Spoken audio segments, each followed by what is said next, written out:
Boa noite, meus amados irmãos e amigos. Vamos começar o nosso primeiro culto aqui na sede dos escoteiros do Mar Marcílio Dias. Nós que agora estamos ocupando parte desse espaço e é de Deus, amados, é de Deus. Amém, queridos? Estou muito feliz por estarmos aqui.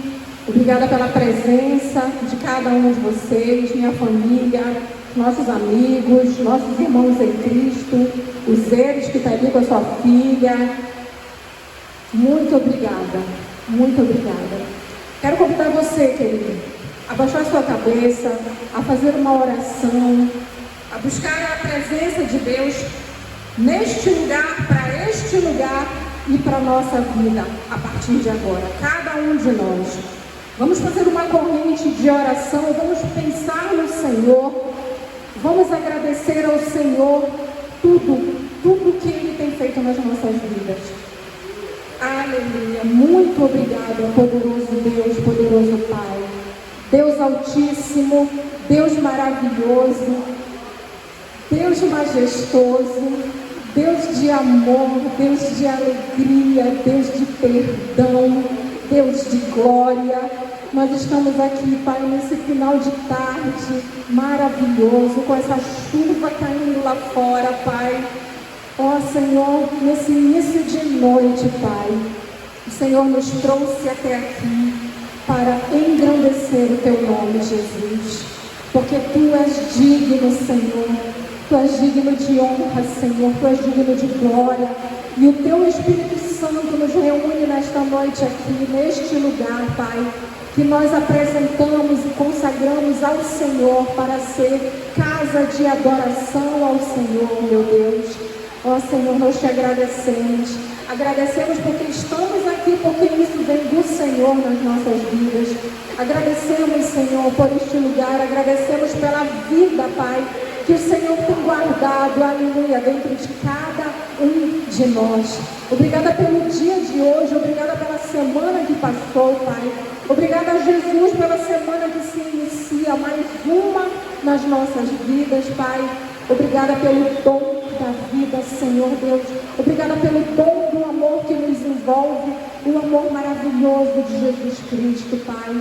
Pedimos perdão por nossos pecados, Senhor, por nossos erros. Pedimos ao Senhor que continue tendo misericórdia de nós, meu Deus, e que nos dê a força necessária, Pai, pelo Teu Espírito Santo que habita em nós, Senhor, para que não pequemos, Pai, diante do Senhor e dos homens, mas para que possamos e venhamos a dar bom testemunho, Senhor, do Senhor Jesus nas nossas vidas, Pai, para aqueles que ainda não Te conhecem. E nós, Senhor, nós queremos Te conhecer a cada dia mais, meu Deus, que o Teu Espírito não seja retirado de nós, Pai. Abençoa este dia, este culto, este momento, Pai. Abençoa este lugar e cada um dos meus irmãos que estão aqui, dos meus amigos. Abençoa, Senhor Deus, aqueles que estarão nos acompanhando pelas redes sociais, meu Pai. Derrama chuva de bênçãos, Pai, sobre as nossas vidas, porque só o Senhor sabe daquilo que nós necessitamos. Pai, muito obrigada por tudo, Pai. Por tudo nós Te agradecemos e engrandecemos o Teu nome, em nome do Pai, do Filho e do Espírito Santo de Deus. Amém, Senhor. Amém, Jesus. Vamos aplaudir o Senhor Jesus, porque Ele é digno de honra, de glória. Amém?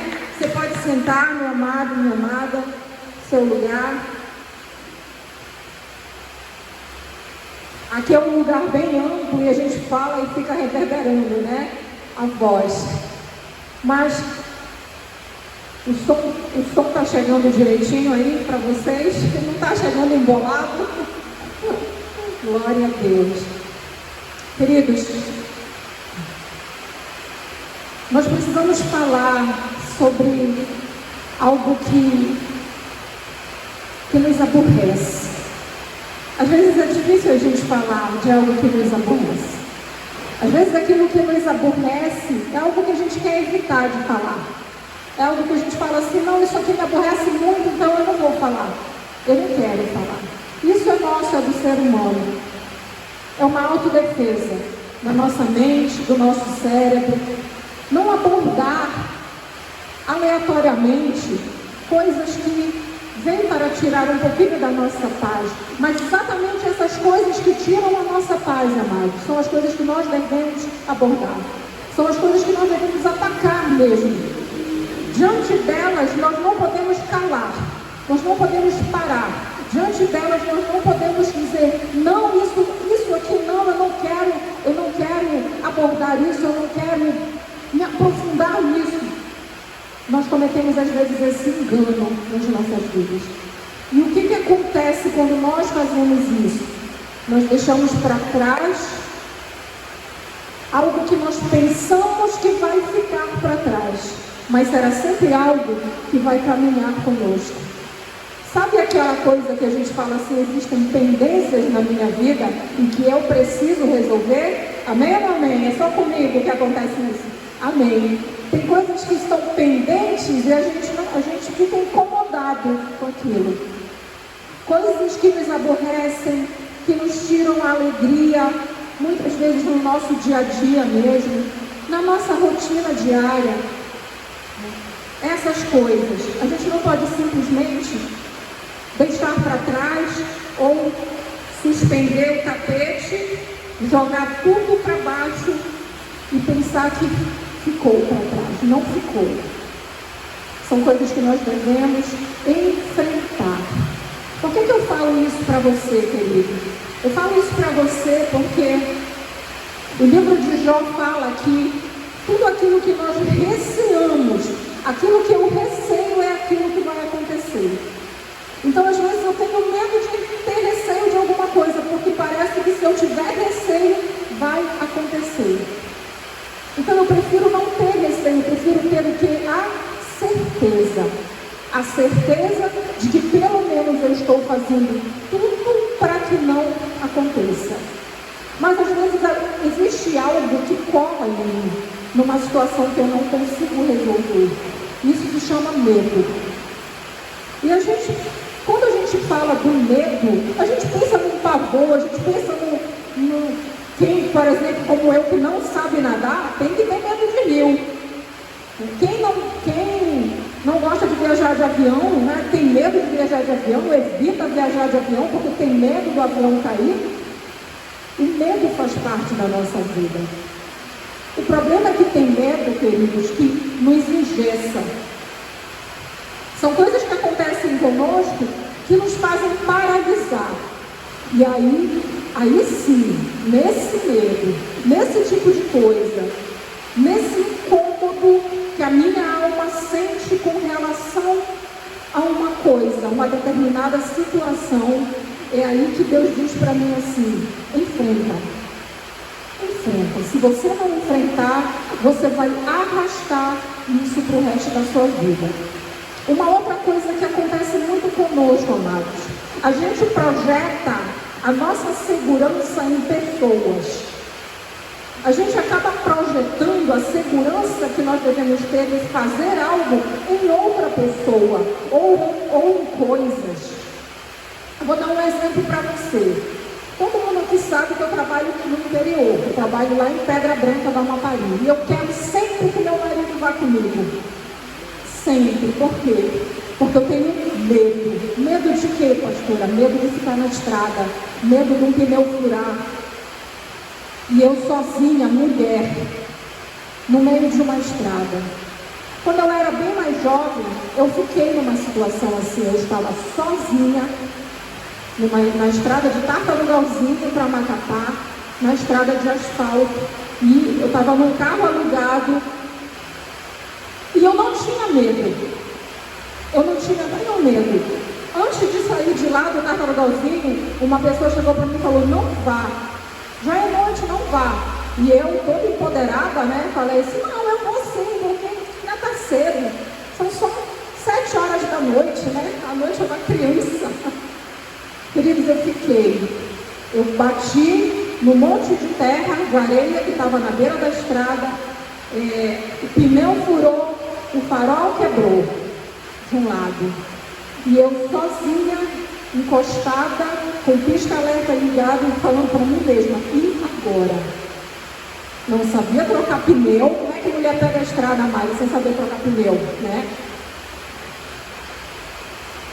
Eu fiquei ali dentro. Eu não era essa pessoa que vivia orando. Não era. Mas naquele momento do medo, eu disse, Deus, Senhor, me ajuda aí, por favor. E agora, o que é que eu faço? Eu fiquei simplesmente ali, meu coração acelerava, e eu dizia, meu Deus, e agora? E passava aqueles caminhões na estrada, e aquilo ia aumentando a minha ansiedade e o medo que eu estava sentindo.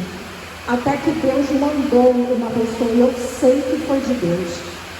Apesar de não ter a crença e a fé que eu tenho hoje, e eu espero ter mais e mais todos os dias, mas eu sei que aquela pessoa foi de Deus, porque aquele senhor parou ali no carro dele, perguntou para mim se eu estava bem. Eu disse, eu não tenho, o pneu está furado, eu não sei trocar. Mas uma hora dessa, você é muito jovem para estar aqui nessa estrada sozinho. Eu falei, pois é, foi teimosia da minha parte de ter vindo. Eu só sei que aquele senhor foi, com toda a paciência, encostou o carro, ligou o farol dele, trocou o pneu do carro que eu estava e falou assim para mim, agora você vai na frente e eu vou atrás. Você vai devagar e eu vou seguindo você até você chegar lá em Macapá. Aí eu fiquei pensando, eu agradeci muito mesmo. E eu fui com a intenção de quê, né? Qual é a intenção que a gente tem? De chegar lá, de gratificar a pessoa, né? De dizer, olha, deixa eu lhe dar alguma coisa, deixa eu lhe pagar, né? Amados, eu nunca mais vi aquele homem. Quando eu me toquei, que eu procurei ele atrás, será que ele passou de mim? Será que... Eu não vi mais aquele senhor. Era um senhor bem fortão mesmo. Ia sozinho no carro dele. Então, eu acredito que Deus mandou aquela pessoa. O que acontece muitos anos depois, que eu continuo pegando a estrada, uma estrada ainda mais perigosa, uma estrada de chão. E voltando para o meu exemplo, né? Eu sempre quero que meu esposo vá comigo. Eu sempre peço, eu sempre oro a Deus e falo, Senhor, deixa ele ser dispensado para ir comigo, papai. Porque é muito ruim você ficar na estrada. Porque eu demonstro para Deus o quê? O meu medo. Eu tenho medo e eu falo isso para Deus. Eu não tenho vergonha de dizer para Deus porque eu sou cristã e preciso ter fé. Eu não tenho vergonha de dizer que eu tenho medo. Eu tenho medo. Como mulher que eu sou, eu tenho medo de ficar na estrada. Enfim, amados, nem sempre meu esposo vai. E numa dessas que ele não foi, aconteceu. E Deus me deu uma grande lição. O pneu do meu carro, recentemente, agora faz uma semana, mais de uma semana, estourou na estrada. O painel começou a acusar, né? Pressão do pneu. E eu olhei, a pressão do pneu estava 10. Eu falei, está vazio, não tem nada. Porque a pressão do pneu normal é 38, 35 a 38 na calibragem, né? Aí encostei e falei, Senhor, e agora? Aí veio isso na minha cabeça. Agora você vai enfrentar o seu medo. Porque agora eu vou te mostrar que a sua fé e a sua segurança não estão em uma pessoa, apesar dessa pessoa te amar. Mas a tua fé e a tua segurança precisam estar em mim, o Senhor falou. Aí eu falei, é? Pois então agora eu vou descer desse carro e alguém vai ter que vir trocar esse pneu porque eu não sei. Mas eu desci do carro, bati numa casa que tinha lá, não era nem casa, é aquelas banquinhas que vendem carvão na estrada. Carvão, agora é tempo de pupunha, né? E aí chamei lá e lá veio. Eu demorei, queridos, cerca de quase 2 horas para resolver isso. Sem internet, no meio da estrada, com pessoas que eu não conhecia, rindo para elas e tratando elas bem, dizendo assim, eu preciso da sua ajuda. Em nenhum momento me foi negada a ajuda. E eu senti a mão de Deus e a segurança de Deus dentro de mim a cada segundo. A cada conversa, eu entrei na casa, eu pedi para ir ao banheiro, enquanto o filho da senhora ficou tocando. E Deus ia falando forte, forte ao meu coração. Sou eu na tua vida. Sou eu que te dou a segurança. Sou eu que te dou o teu marido que te dá a segurança. Sou eu. O Senhor ministrou isso muito forte dentro de mim. Ele falou, assim como o medo pode engessar a gente, a insegurança também, a tristeza também. Isso são coisas que nos aborrecem. Isso são coisas que nos deixam mal. Isso são coisas que realmente nos tiram a tranquilidade. E o Senhor tem me mostrado, e hoje, à luz da palavra de Deus, Ele vai mostrar a todos nós, queridos, que nós não precisamos sentir esse medo que pode nos engessar. Nós temos que sentir um medo natural, um medo que faz parte da autodefesa do meu cérebro. Se eu não sei nadar, eu não vou pular na água. O meu cérebro me defendeu. É um medo natural, um medo que me engessa. Eu preciso colocar diante de Deus. A insegurança que eu tenho em realizar qualquer coisa, eu preciso colocar diante de Deus. As dúvidas que eu tenho, só o Senhor pode tirar. Então eu preciso enfrentar. Quando eu dou um passo para trás, eu deixo o medo me engessar.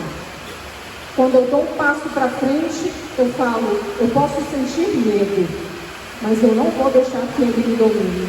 Amém, queridos? A palavra do nosso Deus fala que o verdadeiro amor lança fora todo o medo.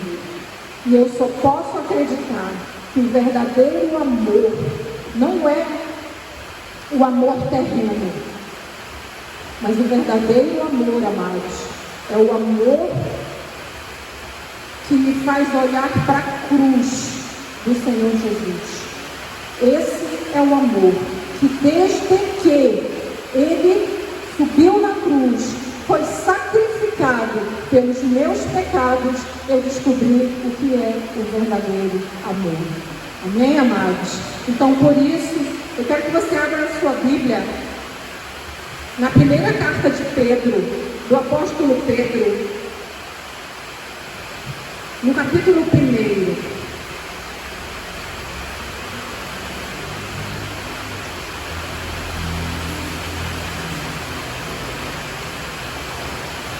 Primeira de Pedro, capítulo 1. Pedro vai abordar aqui, queridos, para a gente contextualizar justamente isso.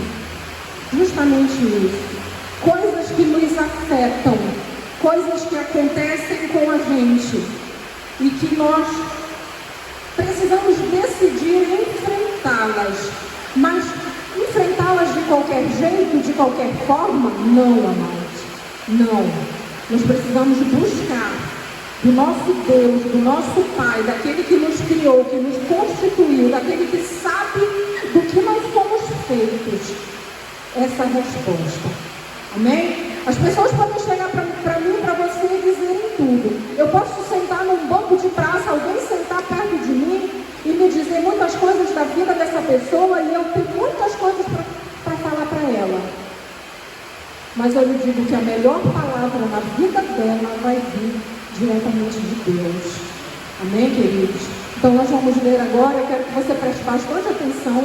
Eu vou usar hoje essa Bíblia aqui, amados, que é a Bíblia do Metal, tá? Que é o grupo do pastor Batista, da banda Antidemon, que faz, tá? Que criou. É uma Bíblia muito bonita, tem essas partes coloridas, tem alguns estudos, mensagens, e ela tem uma linguagem muito acessível para a gente compreender. Amém? Então diz assim, amados, olha, capítulo 1, tá? Primeira carta, capítulo 1. Todos aí, todos? Amém? Diz assim: eu, Pedro, apóstolo de Jesus Cristo, escrevo esta carta ao povo de Deus, que vive espalhado nas províncias do Ponto, Galácia, Capadócia, Ásia e Bitínia. Vocês foram escolhidos de acordo com o propósito de Deus, o Pai. E pelo Espírito de Deus, vocês foram feitos um povo dedicado a Ele, a fim de obedecerem a Jesus Cristo e ficarem purificados pelo seu sangue. Que vocês tenham mais e mais a graça e a paz de Deus. Louvemos ao Deus e Pai do nosso Senhor Jesus Cristo. Por causa da sua grande misericórdia, Ele nos deu uma nova vida pela ressurreição de Jesus Cristo. Por isso, o nosso coração está cheio de uma esperança viva. Assim, esperamos possuir as ricas bênçãos que Deus guarda para o seu povo.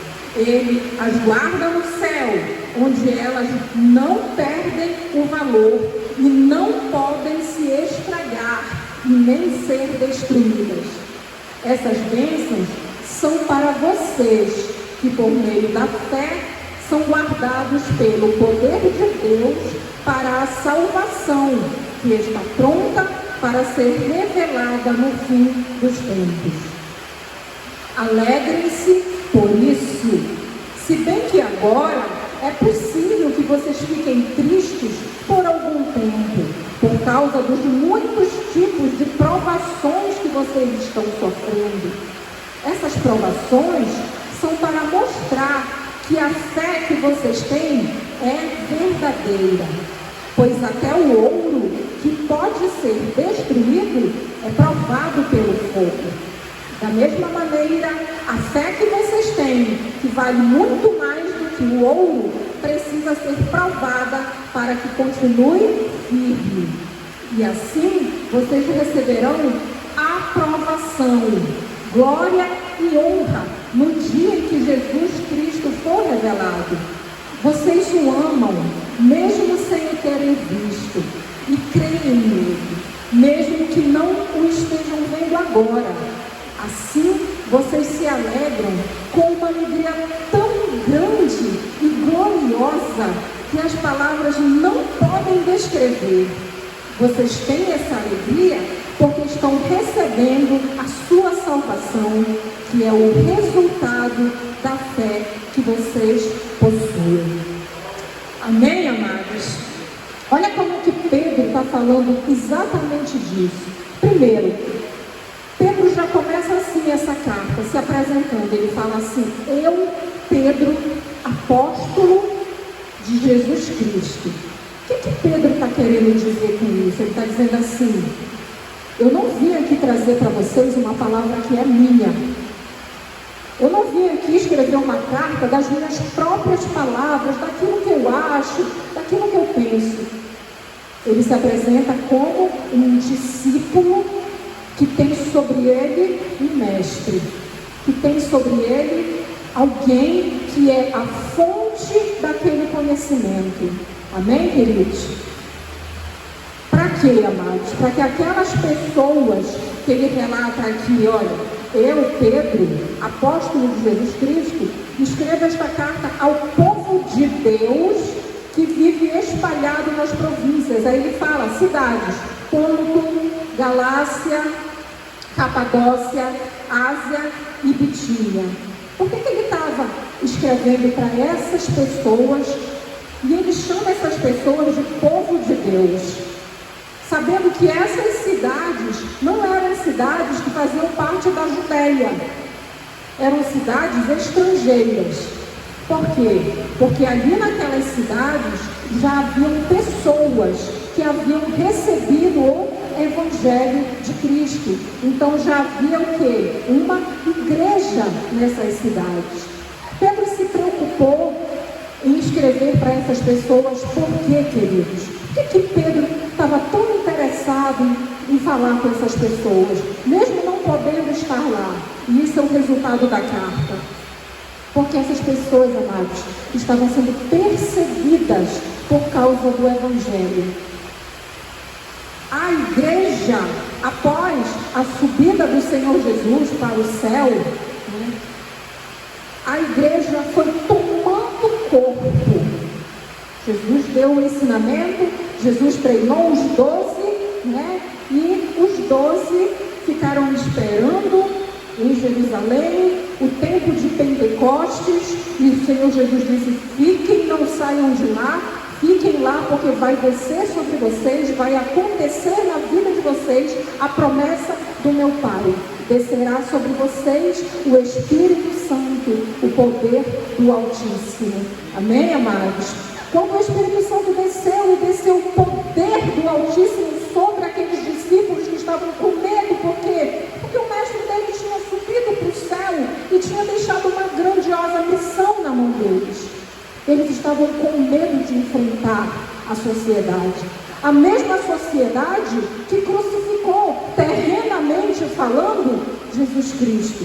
A mesma sociedade que gritou: crucifica, o mesmo sabendo que ele não tinha pecado nenhum, que ele não tinha cometido nenhum crime, queridos.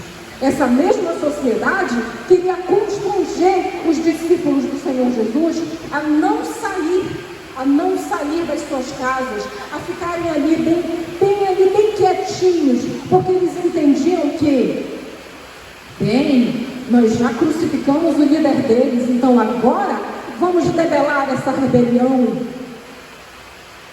Foi exatamente o oposto, amados. Foi exatamente o contrário que aconteceu. Jesus subiu, voltou para o Pai, voltou em glória para o céu, amém? Na presença dos anjos, na presença das pessoas, dos seus discípulos que estavam ali. Tudo aconteceu. O Espírito Santo veio, o Espírito Santo encorajou o povo de Deus, os discípulos, aqueles que acreditavam, e eles enlouqueceram na pregação do Evangelho. Eles saíam e pregavam o Evangelho em qualquer lugar onde eles estivessem. E aí, a perseguição só fez o quê? Piorar, avançou. Por quê?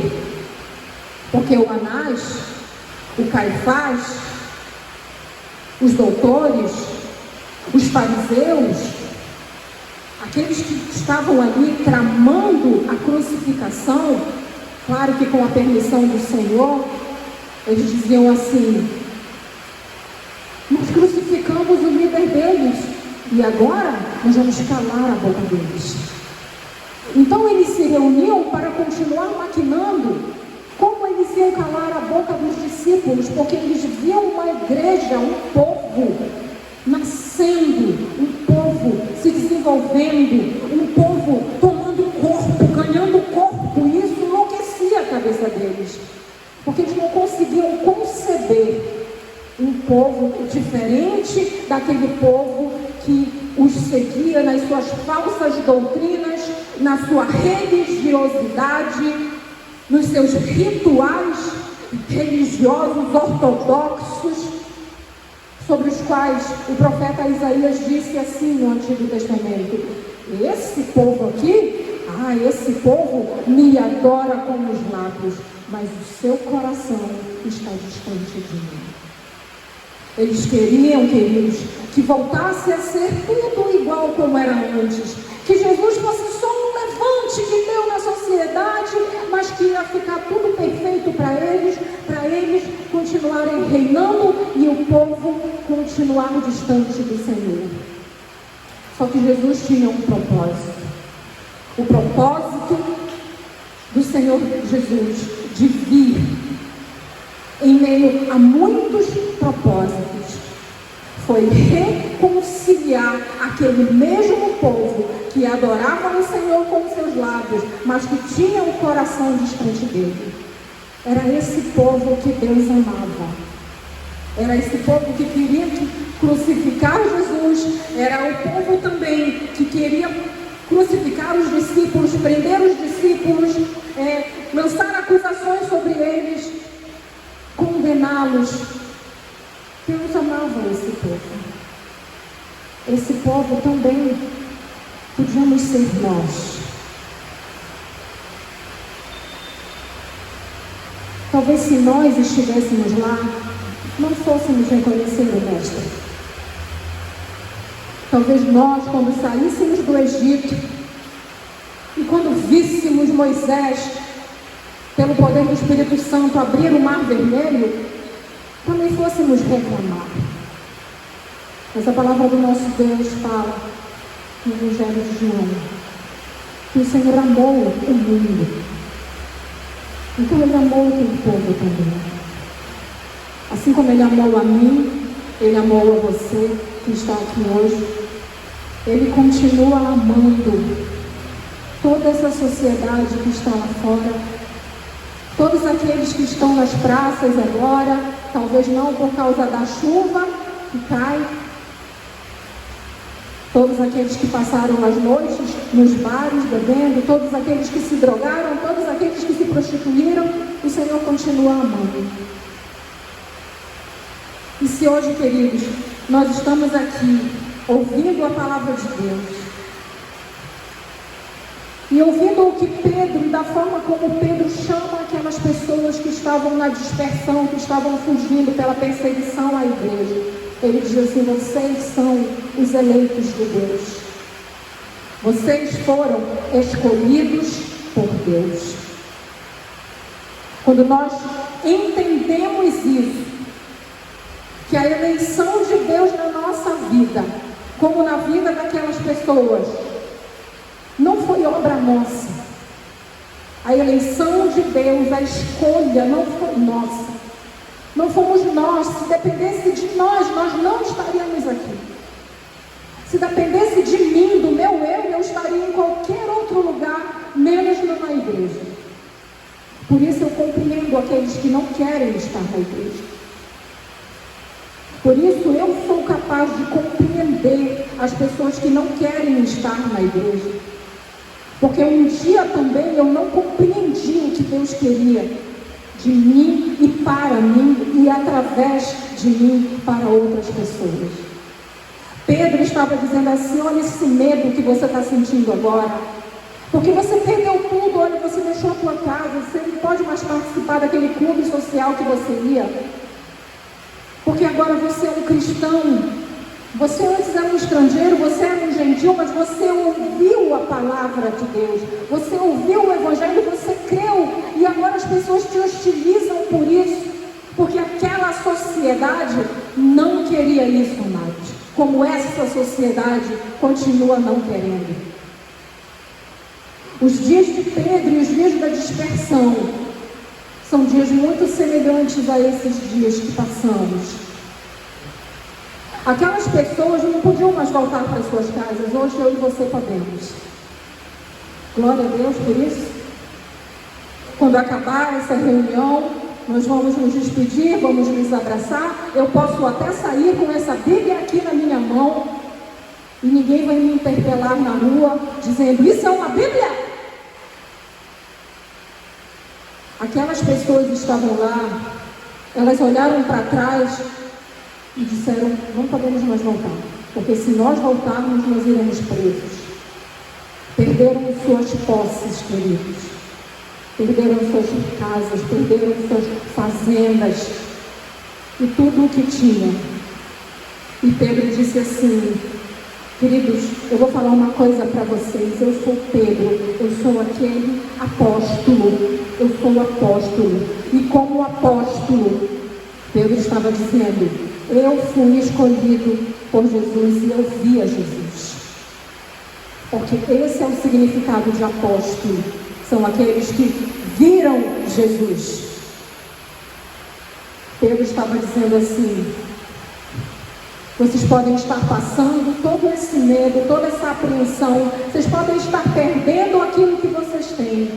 Mas vocês são um povo eleito, escolhido por Deus, desde antes da fundação do mundo. Esse povo somos nós, queridos. Sabe como é que isso vai fazer efeito na nossa vida? Quando nós compreendemos isso. Quando nós chegamos a uma compreensão de que se fosse por nós mesmos presença de Deus, que todo aquele sacrifício que foi feito veio diretamente para mim, e ele veio para mudar, para me transformar, para acabar com tudo que eu era antes e para fazer de mim uma nova criatura. Quando eu consigo compreender isso, amados, isso faz efeito na minha vida. Desde a hora que eu abro o meu olho até a hora que eu fecho o meu olho, eu estou glorificando a Deus. Porque eu compreendo que eu só estou vivo porque Ele quer que eu fique vivo. Eu compreendo que eu só tenho emprego porque Ele me deu aquele emprego. Eu compreendo que eu só tenho uma boa companhia porque sim, Deus colocou aquela boa companhia na minha vida. Eu compreendo que com as minhas forças eu não posso nada. Eu compreendo aquilo que o apóstolo Paulo compreendeu quando ele disse: eu já passei fome, eu já tive muita fome, mas eu já tive muita comida. Quando ele disse: eu já tive dinheiro, mas já teve tempo que eu não tinha um tostão. Eu já passei por tanta coisa e agora eu compreendo. Ele diz: tudo posso naquele que me fortalece. Amém, queridos? Pedro estava exortando, Pedro estava dizendo assim: se animem, mesmo nessa tristeza, mesmo nessa fuga, saibam que Deus não vai abandonar vocês, porque vocês são o povo eleito do Senhor. Então, nos nossos medos, queridos, nas nossas tristezas, nas nossas decepções, é isso que tem que estar martelando na nossa cabeça. Muitas vezes nós, pense naquelas pessoas, agora pense você largando a sua casa e saindo correndo, pense nisso. E veja se o seu coração não vai bater forte nessa hora. E aí pense assim, pense no que você pensaria naquele momento. Talvez alguém falou lá no ouvido de Pedro, aquelas pessoas da Ásia Menor, daquelas cidadezinhas ali, Pedro, elas estão tão tristes. Elas estão acabadas, arrasadas, porque elas perderam tudo. E Pedro disse para elas assim: vocês perderam tudo? Vocês perderam tudo? Mas vocês são escolhidos de Deus. Vocês perderam tudo, mas isso aí não vai no caixão de vocês, porque lá no cemitério não tem onde guardar. Não tem caminhão de mudança para o céu, né? É só a gente que vai falar diretamente com o Pai. Pedro estava dizendo assim: eu sei que isso aí vale a pena às vezes para vocês, mas não valorizem mais isso do que o fato de vocês terem sido chamados por Deus. E uma coisa que me chamou muita atenção, queridos, eu quero que você leia de novo. Lá no versículo 6, a gente está lendo a primeira carta de Pedro, capítulo 1, verso 6. Diz assim, amados, olha: alegrem-se por isso. Parece coisa de gente perturbada, né? Você está passando por uma aflição, você está perdendo, tendo que fugir por conta da perseguição à igreja de Jesus Cristo. E alguém dizer para você: alegre-se por isso. Parece que a pessoa está sendo sarcástica, né? Então, fica alegre por isso. Como assim eu vou me alegrar com isso? Como assim? Sabe por quê, queridos, que Pedro falava isso? Porque Pedro não estava se referindo à alegria que nós conhecemos. Sabe aquela alegria da criança, quando você dá um brinquedo bom, então, quando a criança gosta de muita doçura, né, e você dá um bombom para ela, e ela... Eba, né? Eba, pai! Pedro não estava se referindo a essa alegria. Pedro estava se referindo a uma alegria genuína, queridos, que não vai terminar quando o bombom terminar na boca. Que não vai ser só aquela euforia de eu ter ganhado um presente e depois dizer: ah, eu ganhei essa bolsinha aqui, ah, que coisa linda, ai, tá. Pedro não estava se referindo a momentos, a coisas finitas, Pedro estava se referindo a algo que é genuíno da parte de Deus, algo que é autêntico, é aquilo que vem do Senhor, e tudo o que vem do Senhor é algo autêntico, tem autenticidade, tem selo de autenticidade, porque veio do céu. Então Pedro, ele não está brincando com o sentimento daquelas pessoas, e você não vai estar brincando com o sentimento de alguém. Quando você disser, você está passando por tribulação, alegre-se. A tua tribulação é por amor a Jesus? Alegre-se. Você também não vai estar brincando, e nem eu. Mas nós vamos estar levando para aquela pessoa a compreensão de que, sendo ela eleita, escolhida e sendo chamada de povo de Deus, ela pode superar todas aquelas coisas. Amém, amados? Aí eu quero continuar lendo com você o versículo 6. Ele diz: alegre-se por isso.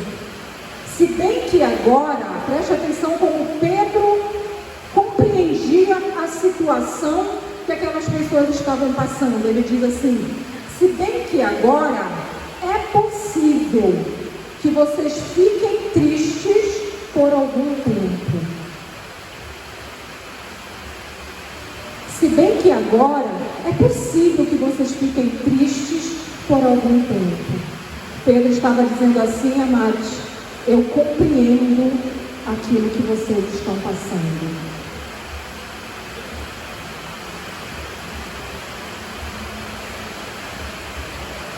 Amém, queridos? E aí ele prossegue, amados, e diz assim: se bem que agora é possível que vocês fiquem tristes por algum tempo, por causa dos muitos tipos de provações que vocês estão sofrendo. Aí eu posso perguntar para você nessa noite assim: você já passou por alguma provação na sua vida? Eu me lembro da frase célebre que o nosso mestre falou, né? No mundo tereis aflições. Mas sabe o que é o curioso disso? Mesmo nós, cristãos, sabendo que nós somos esse povo que foi escolhido por Deus, quando essas aflições chegam, nem sempre o nosso comportamento é aquele comportamento esperado pelo Senhor. O meu comportamento nem sempre é aquele. Tudo aquilo que vem para a nossa vida e que nos machuca, que vem para tirar nossa esperança, que vem até para provocar uma ira, um momento de raiva, de dor, de tristeza, de choro, nunca será bem aceito por nós. E Pedro estava dizendo assim: eu sei o que vocês estão passando. Olha, me contaram que vocês estão dispersos. Vocês estão dispersos na Ásia Menor. Vocês não sabem para onde ir. Vocês nem têm para onde ir porque estão sendo perseguidos. Eu entendo isso. Pedro estava dizendo isso para nós. Eu entendo. A palavra de Pedro hoje é a palavra de Deus para cada um de nós, irmãos. O que nós passamos, o que não é pouco, queridos. Não é pouco. As aflições, quando a nossa fé é provada. Pedro compara a fé ao ouro. Por que Pedro compara a fé ao ouro? Porque o ouro, para ele ficar bem purinho, ele tem que passar por um processo de refinamento. Para ele sair aquele ouro bem purinho mesmo. Para a pessoa olhar e dizer: isso aqui é só ouro, não tem mais nada misturado aqui. Assim também é a nossa fé. No processo de refinamento da nossa fé, queridos, é justamente passar pelas tribulações, passar pelas aflições, é receber os nãos quando você quer receber um sim, é ter muitas vezes a sua esperança na corda bamba, mas imediatamente você lembrar que você é filho de Deus e que isso ninguém vai tirar de você. Queridos, as pessoas podem tirar tudo de você e de mim. Tudo. Mas sabe o que é uma coisa que elas nunca vão tirar? O fato de nós pertencermos a Cristo. Porque nós somos de Jesus. E era isso que Pedro estava dizendo: vocês são de Cristo. Vocês são dele, não tenham dúvida. Passem o que vocês tiverem que passar. A fé de vocês está sendo provada. Porque Deus está vendo e está no controle de tudo que está acontecendo. Quantos acreditam que Deus verdadeiramente está no controle de tudo que acontece? Amém, amados? Isso tem que deixar de ser uma frase no nosso status do WhatsApp. Deus está no comando no nosso status de WhatsApp. Mas quando chega a tribulação, meu Deus, e agora o que eu faço? Eu não sei mais o que eu faço, eu estou bem ou eu estou doido?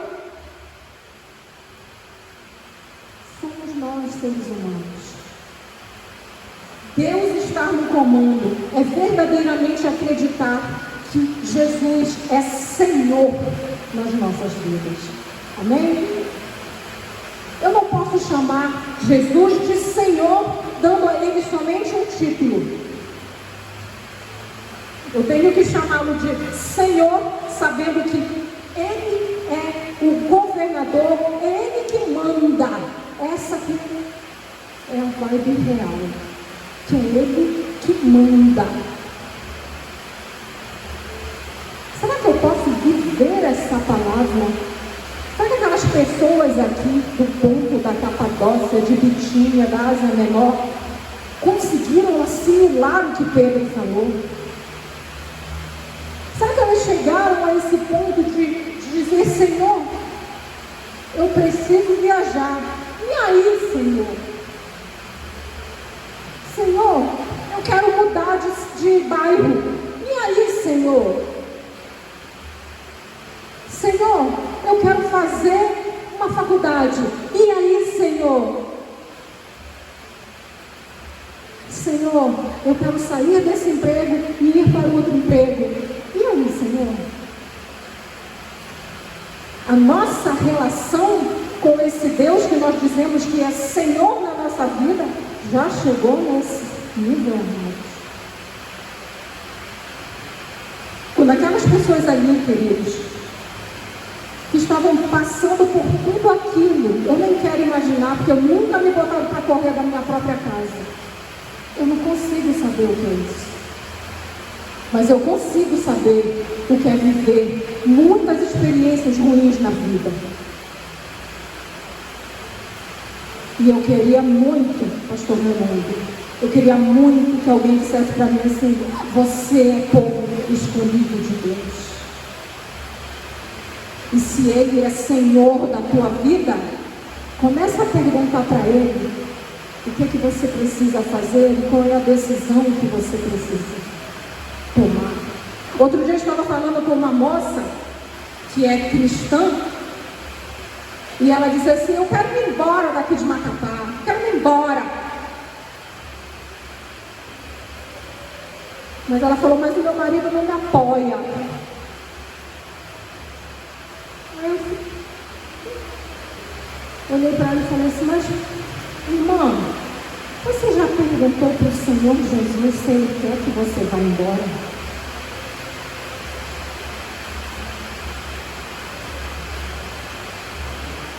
Baixa a cabeça. Porque talvez Deus esteja falando através do marido, dizendo: não é a hora. Mas é mais fácil dizer: o meu marido não me apoia. Então tem que sair do nosso status de WhatsApp e dizer que Deus está no comando, amados. E tem que colocar verdadeiramente, era isso que Pedro estava dizendo: coloque verdadeiramente Deus no comando da vida de vocês. E uma outra coisa, queridos, que eu quero que fique bem vivo na sua mente.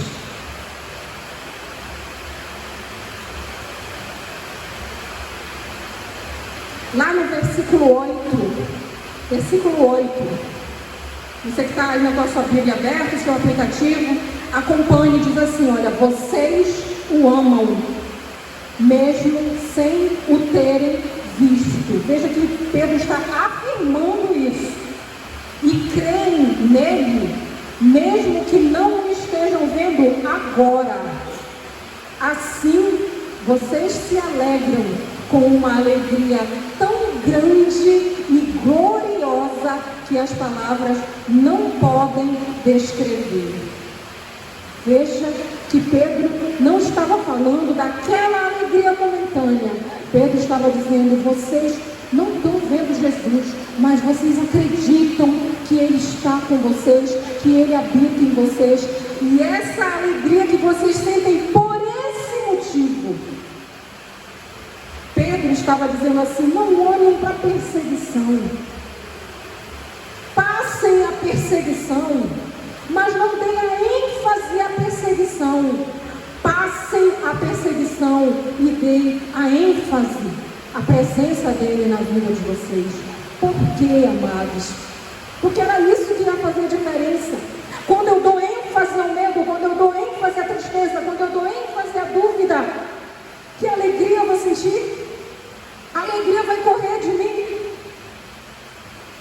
Mas quando eu sinto o medo, eu sinto a dúvida, eu sinto a tristeza, mas eu volto o meu olhar e dou a ênfase, a importância, a relevância para a presença de Deus na minha vida, eu vou sentir essa alegria sobre a qual Pedro falou. Pedro disse: essa alegria é uma alegria indescritível. É a alegria que aquele que vê você passando não vai entender. Ele vai olhar para você e vai dizer: cara, só tá na desgraça. E o cara tá na paz, o cara tá rindo, o cara tá dizendo: eu vou sair disso, porque eu tenho um Deus, a minha vida vai andar para frente, não vai andar para trás. A depressão vai ser curada, a doença vai sair, a libertação vai vir, a prosperidade do Senhor vai vir, porque eu não vou focar nisso de ruim que está acontecendo, mas eu vou tirar os meus olhos disso e vou olhar para aquele que pode mudar todas as coisas na minha vida. Amém, amados? Aquele que me escolheu, aquele que me conheceu antes da fundação do mundo e que me elegeu para ser seu filho, para ser seu povo, para ser aquele que vai fazer a diferença, aquele que vai dar testemunho da minha presença na vida dele perante o mundo. E de por toda parte fazendo discípulos e batizando-os em nome do Pai, do Filho e do Espírito Santo. Essa é a ordenança do Senhor. Mas aquelas pessoas, pastor Lúcio, se fosse olhar só para perseguição, jamais a igreja teria crescido. Você consegue compreender por que a igreja cresce? Porque a igreja não se intimida, porque a igreja não anda para trás, porque a igreja não fecha as suas portas, porque a igreja não liga para os julgamentos do mundo, porque a igreja tem um foco, a igreja tem um alvo, e muito mais do que um alvo, a igreja tem um dono, queridos. Amém? E esse dono se chama Jesus Cristo. É por isso que Apocalipse diz: eis que vi um homem andando no meio de 7 candeeiros. Era Jesus, o Filho do Homem. E cada candeeiro era a igreja do Senhor, para quem João estava escrevendo aquelas cartas.